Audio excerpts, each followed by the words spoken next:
देह में रहते हुए खुद को एक्यूरेट जानने की, परमात्मा को एक्यूरेट जानने की, उन्हें एक्यूरेट हर संबंध से याद करने की, देह में रहते हुए ही आत्म अभिमानी बनने की, अर्थात चलते फिरते ये स्मृति नेचुरल बनाने की कि हमें पावन बनना है और फिर ये शरीर छोड़ दूसरा लेना है।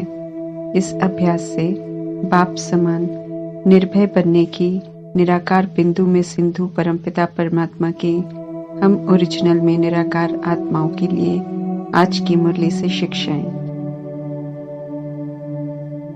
मन बुद्धि जो बेलगाम हो गए थे, परमात्मा उन्हें कायदे से सही दिशा में ले जाना सिखाते हैं।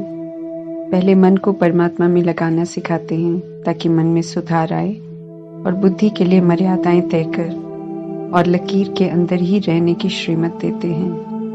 परमात्मा समझाते हैं कि अगर हम ईश्वरीय मर्यादाओं के अंदर रहकर हर कार्य करेंगे तो सर्व प्राप्तियों से भी संपन्न बनेंगे और शक्तिशाली भी बनते जाएंगे। परमात्मा सदैव कहते हैं कि मर्यादाओं में प्रैक्टिकल में रहकर अनुभव करके देखो।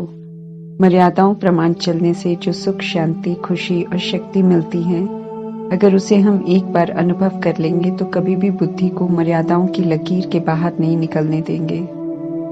मर्यादाएं परमात्मा ने बनाकर ही इसलिए दी हैं ताकि हम सभी सुखी रहें, खुश रहें, विघ्नों के, तूफानों के, परेशानी के, उदासी के प्रभाव में नहीं आए। अगर तूफान आते हैं, परेशानी और उदासी आती है तो परमात्मा कहते हैं कि उसी समय चेक करो, क्योंकि ऐसा तभी होता है जब बुद्धि मर्यादा की लकीर के बाहर जाती है, और जब जाते हैं तो उदास होते हैं, परेशान होते हैं, तो फिर मांगने वाले फकीर बन जाते हैं। परमात्मा आधा कल्प की फकीरी दूर कर हम आत्माओं को सर्व प्राप्ति संपन्न शक्तिशाली बनाने आते हैं, और मर्यादाओं में रहना उसकी विधि है। इसलिए समझाते हैं कि विधि को अपनाओ, संपन्न बनो, अब मांगने वाले नहीं बनो।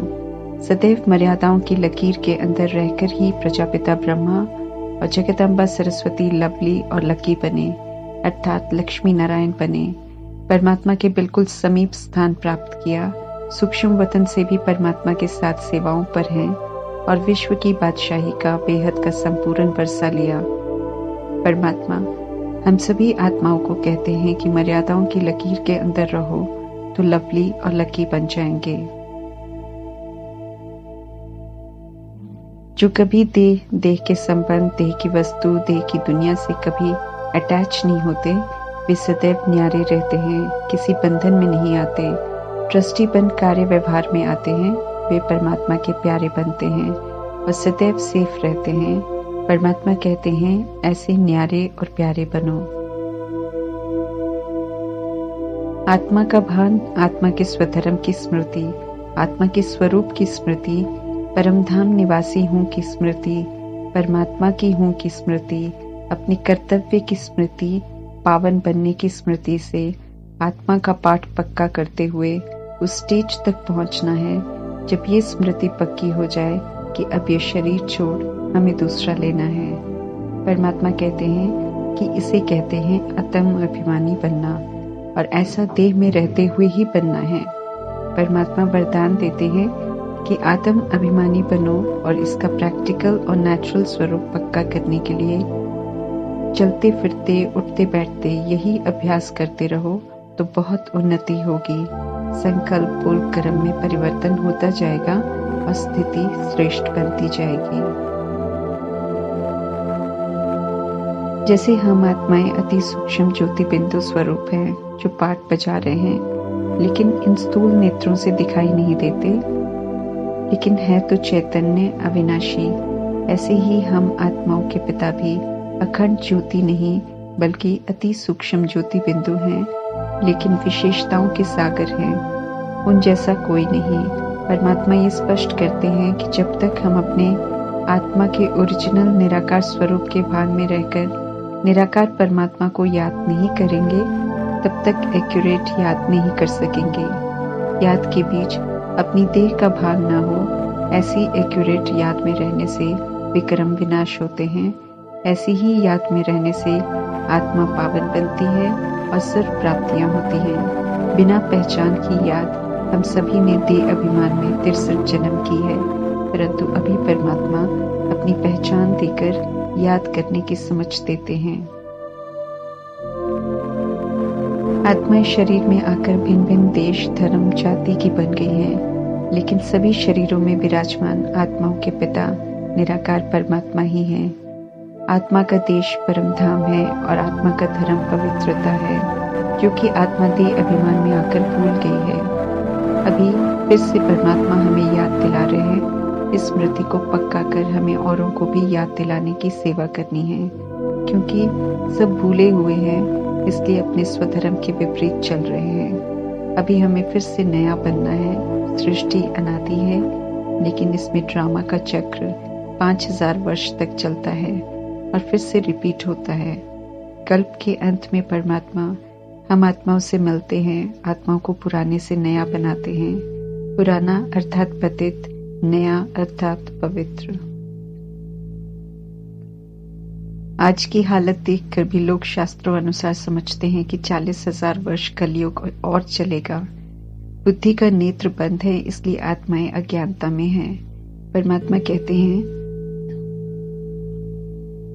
कि चक्र अब पूरा हुआ, ये तो कुछ समय पवित्र बनने के लिए परमात्मा दे रहे हैं। बाकी तो पास्ट के कर्मों के हिसाब किताब का सेटलमेंट होना है, जिससे आत्माएं पुनः पवित्र बनेंगी। अभी हम आत्माओं को समझ मिलती है कि देह अभिमान और अपवित्रता सारे उपद्रव का मूल कारण है, क्योंकि जब सब पवित्र होते हैं तो कोई उपद्रव नहीं होते। तमो प्रधानता ब्रह्मचर्य में रहने वाली आत्माओं पर भी अपना प्रभाव डाल देती है। इसलिए आज के सन्यासियों में भी देह अभिमान, लोभ, क्रोध आ गया है। वैसे भी परमात्मा कहते हैं कि भोजन तो सन्यासी गृहस्थियों से ही लेते हैं, इसलिए पवित्रता नहीं रहती, जो शुरू में होती है जब सन्यास धर्म शुरू होता है। पहले परमात्मा को लेकर दो ऑपोजिट बातें सुनकर भी समझ नहीं आता था कि ऐसे कैसे हो सकता है कि परमात्मा नाम रूप से भी न्यारे हैं और कण कण में भी हैं। न समझ में आता था कि शिवलिंग या मूर्तियां तो जड़ चित्र हैं, तो सच में भी कभी ये आए होंगे, तभी तो शिव जयंती मनाते हैं। हम सब जो करते हैं, क्यों करते हैं, ये परमात्मा स्वयं समझाते हैं। तो अब तीसरे समझ के नेत्र से देखते हैं तो समझ में आता है कि हम क्या कर रहे हैं और क्यों कर रहे हैं। महिमा एक परमात्मा की है, क्योंकि आत्माओं का और सृष्टि का परिवर्तन परमात्मा ही करते हैं। सेवा भी खुद ही कराते हैं ताकि बच्चों का भाग्य बन जाए। सभी परमात्मा के बच्चे हैं, सभी का हक है वर्षा लेने का, इसलिए सभी भेदभाव को समाप्त कर परमात्मा कहते हैं सर्व आत्माओं को याद करने का संदेश दो, क्योंकि याद ही उपाय है पावन बनने का, दुखों से छूटने का, आत्म अभिमानी बनने का और उनसे वर्षा लेने का। परमात्मा कहते हैं कि 84 के चक्र की समझ मिली है। आत्मा कैसे 84 जन्म लेती है मालूम चला है, तो अब इसे भूलो नहीं, बल्कि स्वदर्शन चक्रधारी होकर रहो, अर्थात नॉलेज बुद्धि में सदैव रहे। अब और कोई भूल ना हो। बेहद के परमात्मा से हम बेहद का वर्षा ले रहे हैं, इसलिए परमात्मा का फरमान है कि पूरे वर्षे के लिए सिर्फ मुझे ही याद करो। इसमें हमें ऑनेस्ट रहना है। सतयुग त्रेता युग में आत्माएं तृप्त होते हैं, नेचुरल खाना खाते हैं, बहुत कम खाते हैं। ज्यादा खाना और कुछ भी खाते रहना, खाने में ज्यादा ध्यान देना, ये कलयुग में सीखते हैं। देह अभिमान में खुद को सुंदर और शक्तिशाली बनाने के लिए जानवरों को भी खा लेते हैं, विकारों में जाते हैं, इसलिए असुर कहलाते हैं। अभी परमात्मा पुनः कम और सिंपल खाने को कहते हैं, ताकि खाने प्रति जो ज्यादा ध्यान चला गया है वो कम हो। समझा रहे हैं कि खाना वास्तव में शरीर को चलाने के लिए पेट्रोल के रूप में देना है। बाकी जो टू मच टेस्ट और लालच में हम खाते हैं, उस आदत को छोड़ना है। दैवी संस्कार, संतुष्टता और सात्विक के धारण करने हैं, जिससे स्वस्थ रहेंगे। बाकी तो तामसिक स्वाद की चीजें जो खाते हैं, उनका शारीरिक रोग द्वारा हिसाब चुकता होगा। इसके अतिरिक्त खाने पीने की चीजों की कमी भी होनी है, अकाल सूखा भी पड़ना है। ऐसे में अभी से श्रीमद् प्रमाण कम खाएंगे, सिंपल खाएंगे तो कठिन समय को सहज पार कर लेंगे और आने वाले पेपर्स में भी पास हो जाएंगे। याद में रहने वालों को ही कठिन समय में दाल रोटी मिलेगी, ये भी परमात्मा ने पहले से ही बताया हुआ है। खाने प्रति भी जब विकृति होती है तो लालच कहलाता है। किसी भी तरह का लोभ विकार है और विकारों को हमें छोड़ना है। जैसे शरीर के पिता बच्चे को कंधे पर बिठाते हैं तो बच्चा पिता से भी ऊंचा हो जाता है। इसी तरह जब परमात्मा बच्चों को श्रेष्ठ बनाते हैं, बच्चे सतयुगी बन जाते हैं तो सुखी बन जाते हैं और स्वर्ग में चले जाते हैं, ऊंच बन जाते हैं। परमात्मा जाकर फिर परम धाम में विश्राम करते हैं। इसलिए बच्चों को कहते हैं कि तुम सिर कूल्हे चढ़ जाते हो। अब हमें ये नहीं कहना है कि बाबा याद नहीं ठहरती है या योग में कैसे बैठे। परमात्मा कहते हैं जैसे देह भान में देह के पिता की याद चलते फिरते उठते बैठते रहती है, कोई मेहनत नहीं लगती। वो तो 63 जन्म 63 शरीर के पिता मिले तो सभी को याद किया। अभी समझ मिल रही है कि निराकार परमात्मा तो सदैव ही अविनाशी आत्मा के पिता हैं और अभी पावन बनाने आए हैं। तो गांठ बांधनी है कि मैं आत्मा हूँ, परमात्मा की संतान हूँ और मुझे अब सिर्फ अपने पिता परमात्मा को याद करना है और उनकी ही श्रीमत पर चलना है। परमात्मा कहते हैं ऐसा करने से बेड़ा पार हो जाएगा। ओम शांति।